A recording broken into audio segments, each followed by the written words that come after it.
पाकिस्तान की करेंगे और पाकिस्तान के सेना प्रमुख आसिम मुनीर अब बलूचों पर अत्याचार करने के लिए, दमनकारी नीति को और ज्यादा मजबूत करने के लिए एक ऐसा प्लान तैयार कर रहा है जिसकी आलोचना देश भर में हो रही है। अब आपको बता देते हैं कि आखिर पाकिस्तानी सेना प्रमुख का ये खौफनाक प्लान क्या है। देखिए, बलूचिस्तान में नरसंहार की रणनीति पर अब आसिम मुनीर काम कर रहे हैं। पाक सेना की चाल हथियार बेचकर फंड इकट्ठा करने की है। सऊदी सूडान से डील हो रही है जिसमें JF-17 फाइटर जेट बेचने की तैयारी इस वक्त पाकिस्तान कर रहा है। कंगाली में इस वक्त पाक फंसा हुआ है और कंगाली में फंसी पाक सेना को सऊदी फंड देगा, ये भी जानकारी मिल रही है। सूडान में सप्लाई गृह युद्ध के बीच पाक का ये सैन्य सौदा काफी अहम माना जा रहा है। इधर बलोच नेताओं की मांग ये है कि हथियार सौदे पर तुरंत रोक लगनी चाहिए, नहीं तो पाकिस्तान की जो दमनकारी नीति है बलूचों को लेकर वो बहुत ज्यादा तेज होती हुई, उग्र होती हुई नजर आएगी। तो पाकिस्तान की कंगाली और उसकी सेना की खूनी रणनीति को लेकर ये बेहद चौंकाने वाली खबर है। सनसनीखेज रिपोर्ट सामने आई है। भारी आर्थिक संकट से इस वक्त पाकिस्तान घिरा हुआ है। पाकिस्तान की शहबाज शरीफ सरकार, जनरल आसिम मुनीर की अगुवाई वाली फौज अब विदेशी बाजारों में हथियार बेचकर अपना खजाना भरने की कोशिश में जुटी है। लेकिन हैरान करने वाली बात यह है कि ये खजाना बलूच नागरिकों पर दमन के लिए इकट्ठा किया जा रहा है। और ऐसे में अब बलूच नेताओं की मांग है कि ये जो सौदा पाकिस्तान करने की तैयारी कर रहा है, इस पर जल्द से जल्द रोक लगनी चाहिए। तो हथियार बेचकर पाकिस्तान अब पैसे कमाना चाहता है। ये पाकिस्तान का जो चाल चरित्र है एक बार फिर सामने आ चुका है। कंगाली से इस वक्त पाकिस्तान जूझ रहा है, लेकिन फिर भी दमनकारी नीति से पीछे हटता हुआ नहीं दिखाई दे रहा है। अब हद तो तब हो गई जब इस हथियार को बेचकर बलूच नागरिकों पर प्रहार करने का प्लान इस वक्त पाकिस्तान की सेना कर रही है।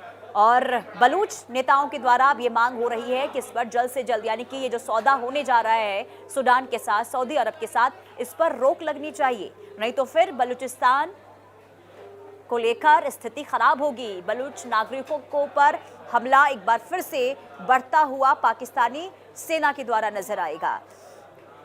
तो गृह युद्ध की आग में इस वक्त सूडान जल रहा है और ऐसे में JF-17 थंडर लड़ाकू विमान और भारी सैन्य साजो सामान बेचने की डील कर रहा है सूडान के साथ पाकिस्तान। और सऊदी अरब से मिलने वाले भारी भरकम फंड और सूडान के साथ होने वाले इस हथियार सौदे ने एक नया और खतरनाक मोड़ ले लिया है। दरअसल इस सौदे के सामने आते ही बलूचिस्तान के लोगों में भारी खौफ और आक्रोश भी दिखाई दे रहा है। और ऐसे में बलोच मानवाधिकार कार्यकर्ताओं और जो विशेषज्ञ हैं उनका ये दावा है कि पाकिस्तान अंतर्राष्ट्रीय बाजार में अपने हथियार बेचकर जो पैसा कमाएगा, ताकत जो जुटाने की कोशिश कर रहा है, उसका असली इस्तेमाल तो किसी बाहरी दुश्मन के खिलाफ नहीं बल्कि बलूचिस्तान के निर्दोष लोगों के दमन के लिए किया जाएगा। ये बलूचिस्तान के नेताओं के द्वारा कहा जा रहा है और यही वजह है कि अब बलूचिस्तान के जो नेता हैं वो अपील कर रहे हैं कि पाकिस्तान जो ये सौदा हथियार को लेकर करने जा रहा है, इस पर जल्द से जल्द रोक लगनी चाहिए।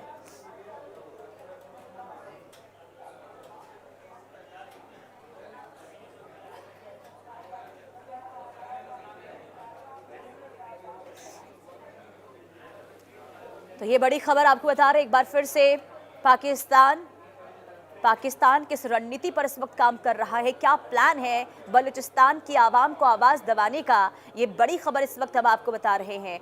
बीते दशकों से देखिए बलूचिस्तान में जबरन लोगों को गायब करने, फर्जी मुठभेड़ को लेकर, मानवाधिकार के घोर उल्लंघन को लेकर मामले सामने आते रहे हैं। अब जब पाकिस्तानी वायुसेना को नए लड़ाकू जेट और आधुनिक ड्रोन मिलेंगे तो बलोच बस्तियों पर हवाई हमले और सैन्य ऑपरेशनों का खतरा कई गुना बढ़ जाएगा। सूडान जैसे गृह युद्ध प्रभावित देश को हथियार बेचना ये साफ दर्शाता है कि पाकिस्तान को अंतर्राष्ट्रीय शांति की कोई परवाह नहीं है, उसे बस पैसे कमाना है। पैसों की भूख उसकी दिखाई दे रही है। और बलोच नेताओं ने संयुक्त राष्ट्र और वैश्विक ताकतों से ये अपील की है कि पाकिस्तान के साथ होने वाले इन रक्षा सौदों पर तुरंत रोक लगाई जाए, वरना आने वाले समय में बलूचिस्तान की धरती पर एक बड़ा मानवीय संकट और नरसंहार देखने को मिल सकता है। तो पाक आर्मी चीफ आसिम मुनीर की बलोचों पर कहर ढाने को लेकर यह बहुत बड़ी प्लानिंग का खुलासा हुआ है। हथियार बेचकर पैसे कमाने की कोशिश और पैसों की मदद से बलूच इलाकों में हवाई हमले तेज कर सकती है पाक सेना, क्योंकि इससे पहले हमने देखा था कि बलूचों पर किस तरीके से हवाई हमले किए गए थे, जिसमें कई निर्दोष लोगों की जान चली गई थी। और अब इसी दमनकारी नीति को आगे बढ़ाने की कोशिश पाकिस्तान के द्वारा हो रही है। और हथियार को लेकर, हथियार बेचकर पैसे कमाने को लेकर ये बहुत बड़ी जानकारी सामने आ रही है। दरअसल देखिए, अंतर्राष्ट्रीय नियमों को दरकिनार इस वक्त पाकिस्तान कर रहा है और युद्ध क्षेत्रों में हथियार भेज रहा है पाकिस्तान। पाकिस्तानी सऊदी अरब और सूडान को हथियार बेचने की डील में इस वक्त जुटा हुआ है। कोशिश ये कर रहा है कि सऊदी अरब के साथ और सूडान के साथ उसकी हथियार बेचने को लेकर जो डील है वो पक्की हो जाए और वहां से अच्छी खासी रकम इकट्ठा करे और उसके बाद निर्दोष लोगों पर उस पैसों का गलत इस्तेमाल भी किया जाएगा, यह आशंका जताई गई है। और इसी को लेकर इस वक्त बलूच नेताओं की ओर से ये मांग हो रही है कि इस डील पर रोक लगनी चाहिए।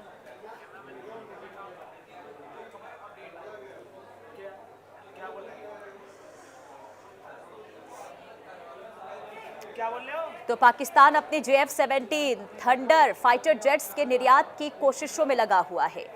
विदेशी फंड के जरिए अपनी गिरती अर्थव्यवस्था को संभालने की नाकाम कोशिश। गृह युद्ध से प्रभावित सूडान में सैन्य साजो सामान बेचने की योजना है। हथियार बिक्री से मिलने वाले पैसों से बलूचिस्तान में दमन बढ़ाने की आशंका है। और कर्नल DS सोढ़ी हमारे साथ डिफेंस एक्सपर्ट के तौर पर जुड़ चुके हैं। बहुत स्वागत है आपका इंडिया न्यूज़ पर सोढ़ी सर। ये पाकिस्तान की जो नीति की के बारे में जरा समझाइए। एक तरफ देखिए, अर्थव्यवस्था को सुधारने की कोशिश हम मान के चलते हैं कि हथियार आप बेचकर सऊदी अरब के साथ, सूडान के साथ आप डील पक्की कर रहे हैं, लेकिन क्या इन पैसों का सही तरीके से इस्तेमाल होगा? क्योंकि बलूच नेताओं के द्वारा ये कहा गया है कि इसका इस्तेमाल तो निर्दोष लोगों पर हमले को लेकर किया जाएगा। देखिए, जहाँ तक पाकिस्तान का सवाल है तो हम ये समझते हैं कि अभी जो पाकिस्तान है वो हर किस्म का जो पैसा उनके पास आता है, बेसिकली वो instead of looking at there जो वहाँ के लोगों की हालत है, उनकी जो इकोनॉमिक कंडीशन है, वहाँ पे लोग भूखे पैसे हैं, उसका ध्यान छोड़ के वो जो पैसा है इसको डिफेंस की तरफ लगा रहे हैं। तो क्योंकि उनकी अब ये मजबूरी बन चुकी है, जो हालात पाकिस्तान के अंदर अभी बलूचिस्तान में है, खैबर पख्तूनख्वा में है, POK में है, एक तो ये वाला फ्रंट उनका जो है खुले हुए हैं। साथ ही साथ उनको एक डर तो हमेशा रहता है, क्योंकि जो वहाँ पे जो डेवलपमेंट रहती हैं with regard to exporting terrorism, उसकी वजह से उनको हमेशा डर रहता है कि उनको ऊपर कभी अटैक ना हो जाए। तो वो अभी जो पैसा है वो इस तरफ लगा रहे हैं। लेकिन ये जो पाकिस्तान की जो रणनीति है वो हम यही देखते हैं कि वो वहाँ के लोगों के लिए उनका कोई ध्यान नहीं है। They are least bothered about the people of Pakistan. और साथ ही साथ अभी वो ये कोशिश कर रहे हैं, क्योंकि बलूचिस्तान में हम देख रहे हैं पिछले कुछ महीनों से, हम कई सालों से वहाँ पे जो अपराइजिंग हो रही है वो भी पाकिस्तान के लिए बहुत बड़ा सिरदर्द बनी हुई है। तो उसको लेकर भी ये जो वेपन्स लेंगे, खरीदेंगे, तो इनका यूज वो अफगानिस्तान अपना बलूचिस्तान के ऊपर भी करेंगे। बिल्कुल। और साथ ही साथ देखिए, अगर गृह युद्ध से इस वक्त प्रभावित है सूडान और उसके साथ इस वक्त रक्षा साझेदारी करने की कोशिश पाकिस्तान कर रहा है, तो कूटनीति के लिहाज से, क्षेत्रीय सुरक्षा के लिहाज से आप इस कदम को कैसे देख रहे हैं सर? देखिए, पाकिस्तान का जो हम पहले भी एक बार करते हैं, पाकिस्तान एक भीख का कटोरा लेके हर जगह कंट्री में घूमता है, भीख मांगता है। This was with regard to the economic condition of Pakistan. With regard to the defence and security, अब उनकी हालत ये आ चुकी है कि उनको ये डर है कि अगर आगे कहीं भी कोई कंफ्लिक्ट होता है तो वो उसको कैसे डील करेंगे। इसलिए आप वो दूसरा कटोरा लेके बाकी कंट्रीज में जा रहे हैं। जैसे पहले सऊदी अरब में गए थे, अभी तुर्की के साथ भी पैक्ट कर रहे हैं। उनको ये डर है कि कभी अगर ऐसा कोई कंफ्लिक्ट आता है आगे तो उनको अपने आप पे भरोसा है नहीं, इसलिए वो इस किस्म के अभी जो है ना मूवीज साइन कर रहे हैं। लेकिन अगर अपनी रक्षा क्षेत्र में या फिर फंड जुटाने की जो पाकिस्तान कोशिश कर रहा है सर, क्या वाकई में ये माना जाए कि अपनी आर्थिक स्थिति को मजबूत करने की दिशा में ये कदम हो सकता है, या फिर वाकई में गलत इस्तेमाल इस फंड का होगा? क्योंकि आशंका तो यही जताई जा रही है बलूचों के द्वारा। तो आप क्या देख पा रहे हैं भविष्य में पाकिस्तान की जो सेना है, जो सेना प्रमुख हैं, वो किस तरीके से कदम उठा सकते हैं बलूचों की आवाज दबाने को लेकर? देखिए, जहाँ तक फंड्स का सवाल है, जो फंड्स पाकिस्तान के पास आ रहे हैं, तो वो जो ऑर्गेनाइजेशन उनको फंड्स देती है, उनका काम है चेक करना कि ये फंड्स जो है किस किस्म के लिए यूज हो रहे हैं। ये फंड्स जो पाकिस्तान के लिए आते हैं, ये डिफेंस के लिए नहीं आते हैं, ये पाकिस्तान की जो इकोनॉमिक कंडीशन है वहाँ के लोगों के लिए आते हैं। लेकिन अब जो पाकिस्तान की एडमिनिस्ट्रेशन है वो तो बेसिकली मिलिट्री कंट्रोल के अंदर है, और उनका जहाँ तक चलता है तो वो इसका यूज इसीलिए कर रहे हैं कि जो वेपन्स हैं उनको खरीदें, बाकी जो उनकी वहाँ पे अपराइजिंग हो रही हैं उनको दबाने के लिए उसका यूज करेंगे। साथ ही साथ उनको एक हमेशा डर रहता है कि कभी भी उनके ऊपर, क्योंकि जिस किस्म की गतिविधियाँ वहाँ पे होती हैं वो टेररिज्म को एक्सपोर्ट करते हैं, तो उनको ये डर हमेशा रहता है। बिल्कुल। और ये देखा गया है कि पाकिस्तान ने अब तक जब कर्ज लिया है, आईएमएफ से भी उसने कर्ज लिया है, लेकिन उसका इस्तेमाल किस तरीके से आतंकियों को पालने पोषने